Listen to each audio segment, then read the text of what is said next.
In the last video, I showed you how to solder the two halves together after spinning. Now I'm going to show you how to create and solder the foot onto the bottom of our vessel. I used the table shear once again to cut out a strip of 18 gauge fine silver sheet into a ribbon that's several inches long and around a 1/4 inch wide. I bend this ribbon into a ring, typically by hand, so that one end is overlapping the other, and I solder the ends together. This is called creating a lap joint.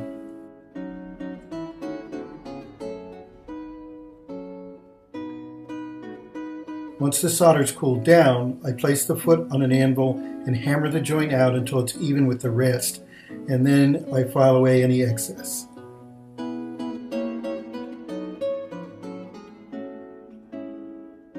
We put our vessel back onto the rotating soldering pan, this time face down, and apply the paste flux to the base where the foot we just made is going to go. Once we get the silver foot centered on the vessel where we want it to be, we use the hard silver solder again to attach the foot onto the base.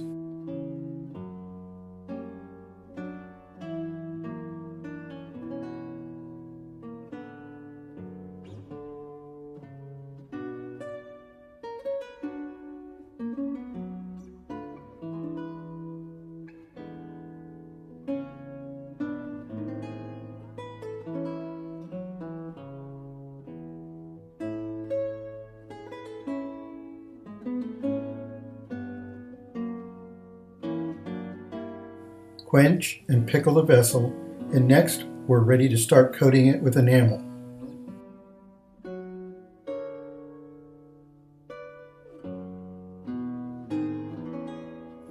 The first step in enameling this piece is pouring liquid enamel inside the vessel.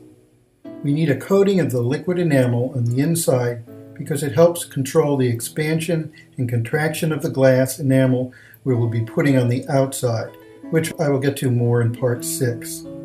The liquid enamel also helps make the whole vessel more stable and will reduce the chances of the outside enamel from cracking. Once the enamel is coated evenly on the inside and all excess is drizzled out, we dry the vessel under a 250-watt heat lamp in a small box which, surprisingly enough, is known as the dry box or light box. You should leave it in the dry box for at least an hour so that all of the moisture from the liquid enamel has evaporated. Once it's cool enough to handle again, we aren't going to fire this piece in the kiln just yet because we need to apply our outer base coat of enamel. More than likely, the color of the exterior enamel will be visible after the vessel has been completed, so choosing your base coat color is an important step that will dictate how the vessel will look after you're done with everything.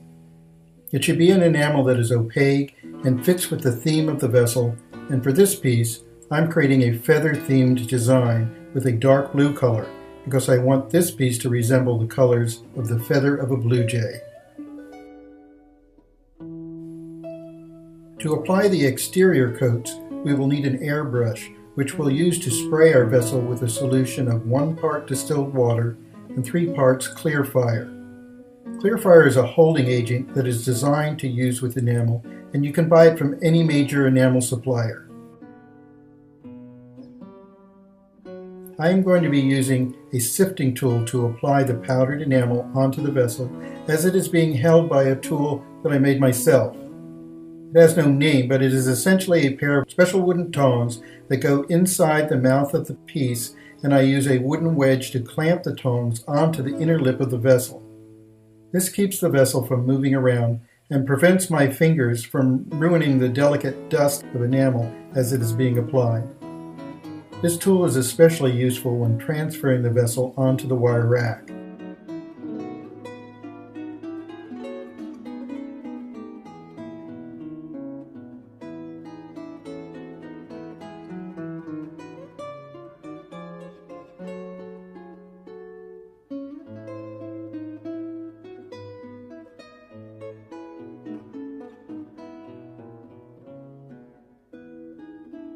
When you're transferring the wire rack from the dry box to the kiln, you should use a firing fork to lift up the rack from underneath and then carefully place it in the center of the kiln and seal the door shut. I leave it in the kiln for 2.5 minutes, which is plenty of time for the enamel to melt into a viscous, glossy state. If I leave it in the kiln for too long, the enamel will get too hot and burn or drip off on the surface. If I don't leave it in the kiln for long enough, the enamel will come out looking rough and grainy.